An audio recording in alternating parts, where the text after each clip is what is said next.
Shalom. Di Lukas 19 ayat 1-4 terdapat cerita tentang seorang bernama Zakheus.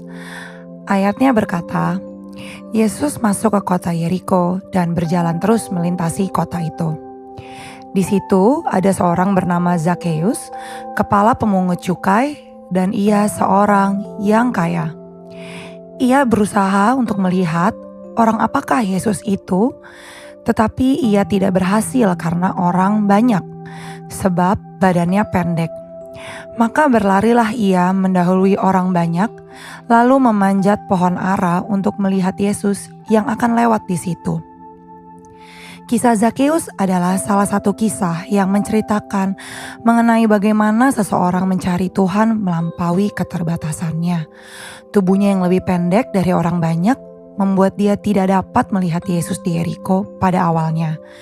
Namun Zakheus naik ke atas pohon, mungkin secara susah payah demi bisa melihat Yesus. Perlu diingat bahwa Zakheus tercatat sebagai orang kaya karena pekerjaannya sebagai kepala pemungut cukai, sebagaimana disebut di ayat 2. Namun begitupun Zakheus tidak berusaha menggunakan kekayaannya ataupun jabatannya untuk dapat melihat Yesus, namun memilih memanjat pohon yang kita sama-sama tahu bahwa hal itu tidak mudah. Perlu ada usaha yang lebih tinggi, lebih melelahkan, bahkan mungkin di luar kemampuan Zakheus.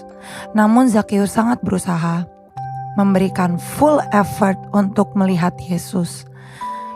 Imbalannya, Tuhan Yesus memanggil Zakheus dengan namanya dan meminta untuk menginap di rumah Zakheus.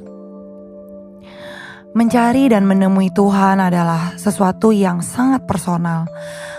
Itu hanya terjadi antara kita dengan Tuhan. Menanggalkan segala atribut kita pada saat kita mencari Tuhan, bahkan kekayaan kita, dan yang tersisa hanya hati dan keinginan kita untuk menemui Tuhan. Doa saya di hari ini, biarlah kita seperti Zakheus, mau memberikan usaha penuh when it comes to Jesus, tanpa peduli apa keterbatasan kita, atau bahkan sekeliling kita berkata apa mengenai usaha kita. Dan biarlah Tuhan dapat menemukan kita berkenan di hadapannya, memanggil kita dengan nama kita, dan masuk ke dalam bagian hidup kita yang paling dalam. Tuhan memberkati.